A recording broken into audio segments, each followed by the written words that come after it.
School of living এর আজকের ভিডিওতে আপনাকে স্বাগতম। আজকের ভিডিওটি অত্যন্ত গুরুত্বপূর্ণ হতে যাচ্ছে, বিশেষ করে যাদের পরিবারে একজন আসক্ত ব্যক্তি রয়েছেন তাদের জন্য। আমি শুরু করছি। আজকের বিষয় হচ্ছে কোডিপেন্ডেন্সি।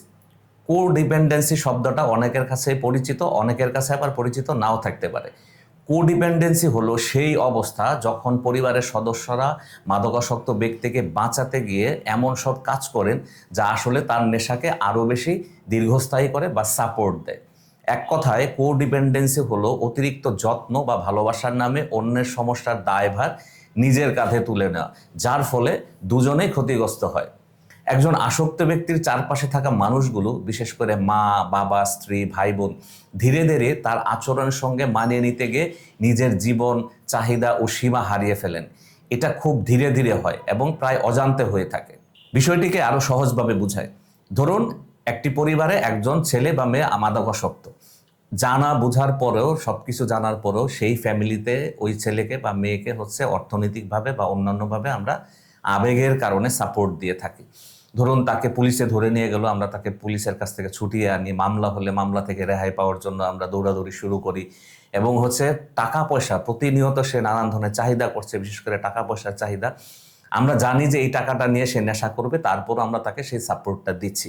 সাধারণত এই ধরনের সাপোর্ট যারা দেয় তাদেরকে সাইকোলজির ভাষায় বা এডিকশন সাইকোলজির ভাষায় এনাবেলার বলা হয়, অর্থাৎ যে প্রশ্রয় দিচ্ছে। সাধারণত পরিবারের মায়েরা এই কাজটা বেশি করে থাকেন। এই কোডিপেন্ডেন্সি থেকে যতক্ষণ পর্যন্ত বের হতে না পারবেন, আপনার সন্তান বা আপনার আত্মীয় বা আপনার কাছের মানুষ কখনোই নেশার কাছ থেকে বা আসক্তি থেকে বের হতে পারবেন না। এই কোডিপেন্ডেন্সি থেকে বের হওয়ার জন্য কিছু সহজ রাস্তা আছে। যেমন, প্রথমে বুঝতে হবে হেল্পিং এবং এনাবেলিং, অর্থাৎ সাহায্য করা এবং প্রশ্রয় দেওয়া, এই দুইয়ের মধ্যে পার্থক্য কি। বাউন্ডারি বা সীমারেখা তৈরি করতে হবে, অর্থাৎ স্পষ্ট করে তাকে জানিয়ে দেন, আমরা তোমাকে ভালোবাসি কিন্তু তোমার নেশাকে সমর্থন করব না। তুমি নেশা করে বাসায় ফিরলে আমরা দরজা খুলব না, বা তোমার ধারের টাকা আমরা পরিশোধ করব না। তোমাকে পুলিশে ধরলে আমরা কখনোই তোমাকে ছোড়াতে যাব না। না বলতে শিখুন। টাকা চাইলেই দিবেন না, ইমোশনালি ম্যানেজ হবেন না। এটি অত্যন্ত গুরুত্বপূর্ণ। তারপর তাকে বুঝান তার চিকিৎসার প্রয়োজন।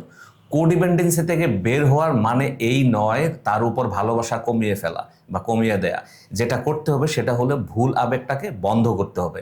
আমাদের আবেগের সাধারণত দুইটা ধরন থাকে। একটা আবেগ বা ইমোশন, দ্বিতীয়ত রং ইমোশন বা ভুল আবেগ। আমরা সাধারণত এই ভুল আবেগটা প্রয়োগ করে থাকি।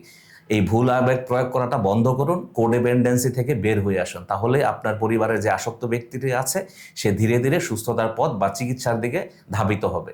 সবাই ভালো থাকবেন। আগামী ভিডিওতে আমন্ত্রণ রইল। ধন্যবাদ।